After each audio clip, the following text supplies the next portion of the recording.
name is Michelle Holmes. Janet Crowther, Chris Cover, and I co-founded the Canadian Union of Skilled Workers National Tradeswomen Committee.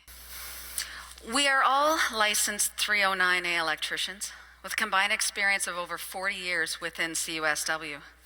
We believe passionately in promoting and encouraging women in the skilled trades and increasing the female membership within CUSW. Before I begin the presentation, I will give you a little bit of background on myself just for perspective. When I was about to graduate high school, my dad talked to me about going in the trades because I had no idea what I was going to do. I was very interested in the trades though because I was a hands-on kid, right? So I applied to be an electrician. Well, that didn't exactly work out for me right off the hop. So I went on and did other things in my life. So this wasn't my first career, wasn't my second career, wasn't even my third career. But eventually, I got my opportunity with CUSW. So at the time, I was the only woman with CUSW at the Bruce. Men didn't always know how to work with me. Oftentimes I felt like an intruder, like I didn't belong.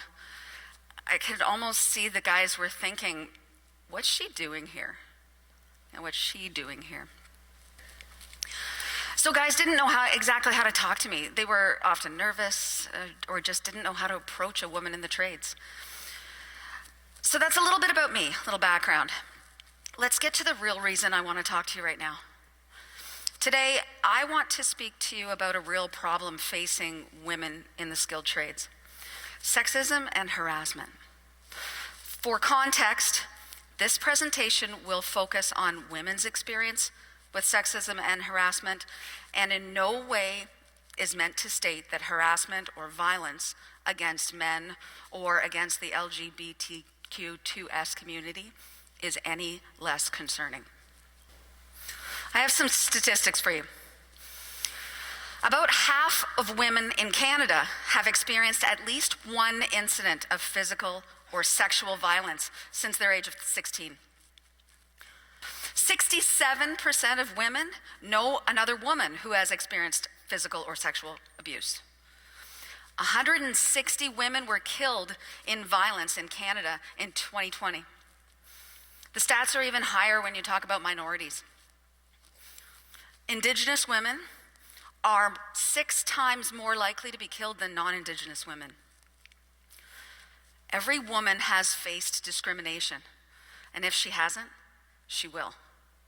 Violence against women is not a woman's issue. This is a human issue. So, what are some of the underlying problems? Some of the factors.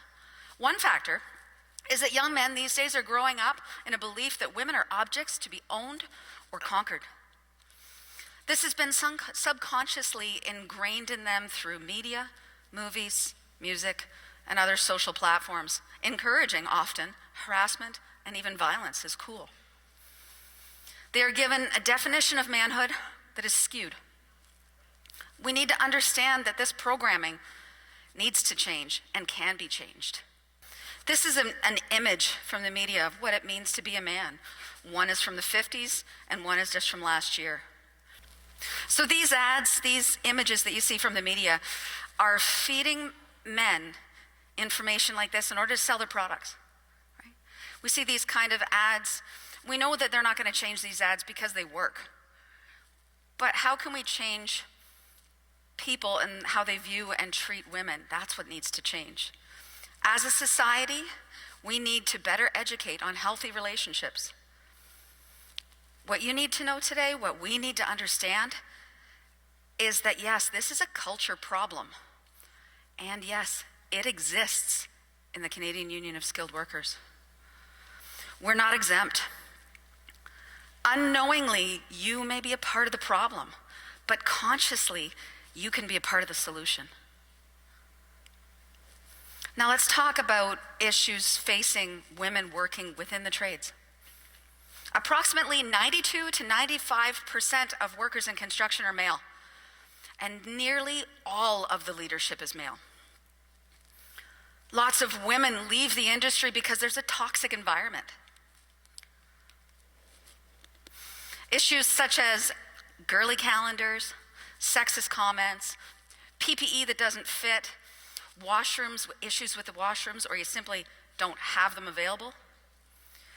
Microaggressions that go on at work, whether they're everyday slights, insults, negative verbal or nonverbal messages, whether they're intentional or not, impede a woman's ability to do her work well.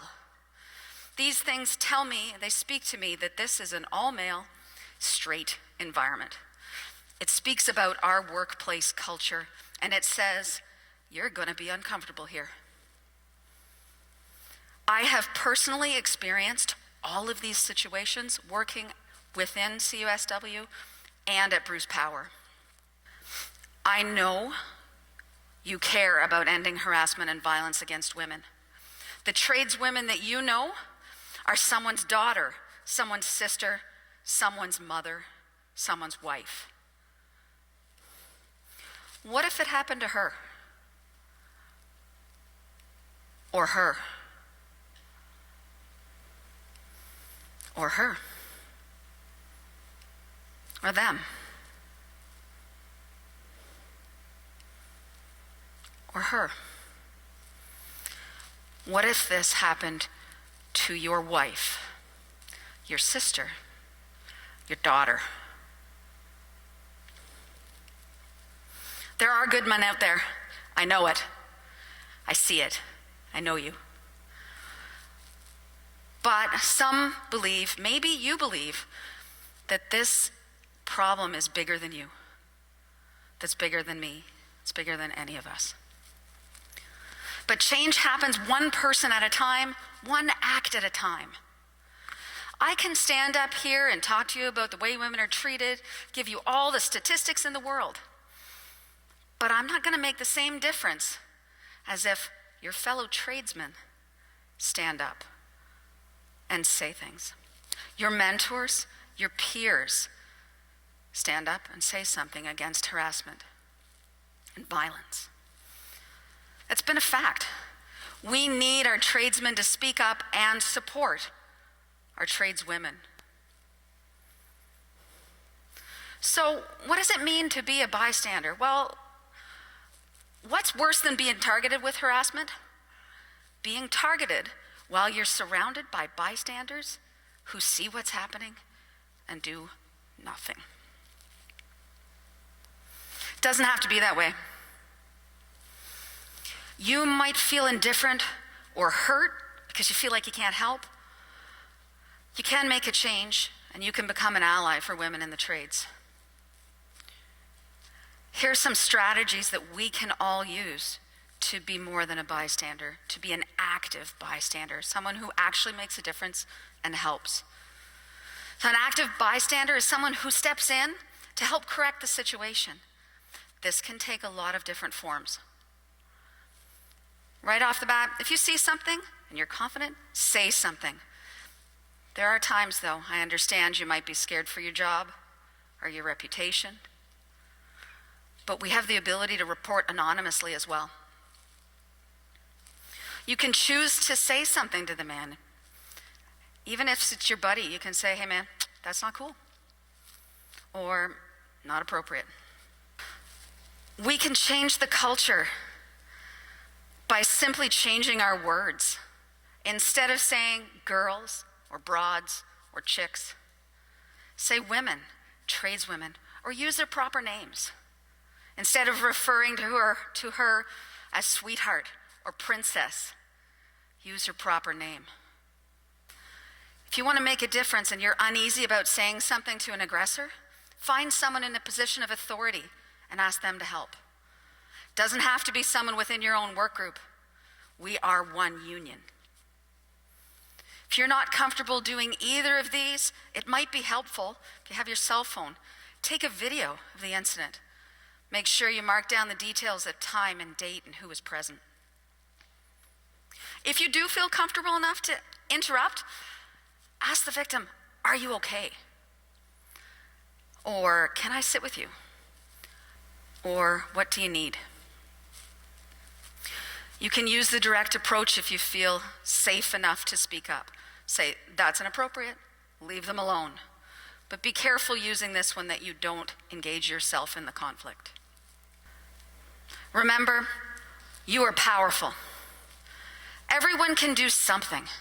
Being an ally is that individual that stands up and speaks out.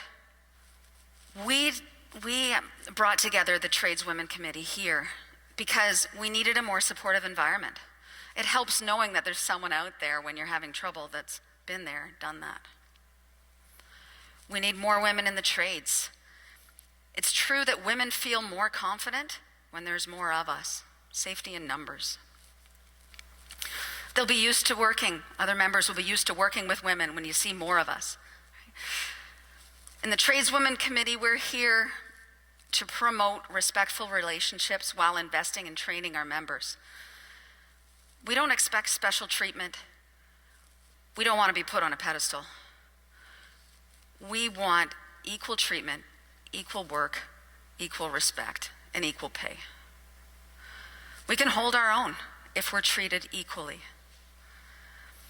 Most of us hold a pride in the fact that we don't pull the woman card. Everyone within these four walls at convention is a leader.